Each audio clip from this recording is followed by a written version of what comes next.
When I do research on adverse effects of psychedelics, one of the things that keeps popping up, in fact, one study said 29% of the respondents said that an adverse effect was doing something illegal.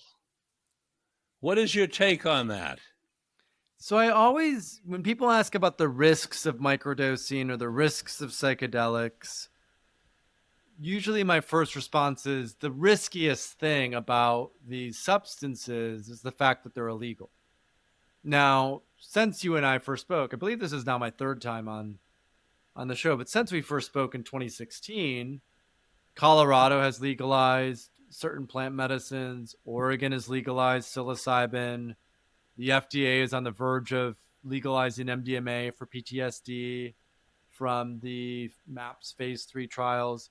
So the legal landscape is quickly shifting, and these are still illegal substances. And so, we were talking about set and setting, we're talking about environment.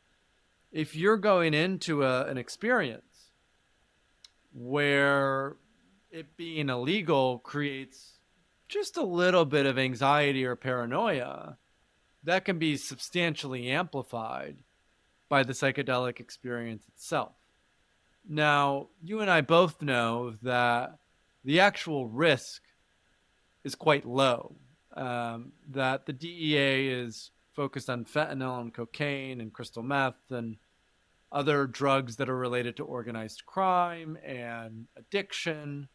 They have even openly acknowledged that psychedelics are not necessarily a priority. But the fundamental truth is most people feel icky breaking the law. And so prohibition creates this set and setting of I'm doing something wrong, I'm doing something against the rules, right? What happens if X, Y, and Z occurs? And what that does when we talk about adverse effects is, let's say, we have a friend, and this friend goes and does a underground psilocybin ceremony in Los Angeles. Um, and at that ceremony, the facilitator does something unethical or inappropriate. There's no recourse, right? It's not like they can go, at least they don't feel comfortable going to the police and saying, I was touched inappropriately. Well, what were you doing? Well, I was doing mushrooms. Well, mushrooms are illegal. So it creates this dynamic of secrecy. And that dynamic of secrecy, that lack of transparency, it kind of goes back to what you were talking about before, which is pharmaceutical companies love to hide certain types of data. Now, what's true is because this is underground, because it's prohibited, because there are these sort of like shadowy areas of even working with psychedelics, a lot of people don't feel completely safe going into an environment where they're not necessarily protected. And this is even, since we spoke last, Third Wave has rolled out a listing of retreats, clinics, coaches, and therapists that are trustworthy, that you can go to, where it's going to be safe, where it's going to be ethical. Because I think this is, when we talk about adverse effects, the biggest risk as psychedelics become more widely accessible is unethical practitioners who take advantage of a hype cycle to not only make money, but to also be predators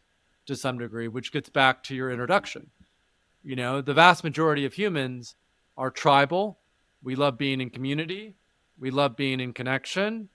And, at least one, if not two, if not 3% of people are psychopathic. And so how do we ensure that those who want to come and work and journey in this space are protected from that? And again, it's tricky because it's not like, if you're a physician, you're board certified. And so if a client has an issue, they go to the board and they report you. who are you going to report an underground facilitator to?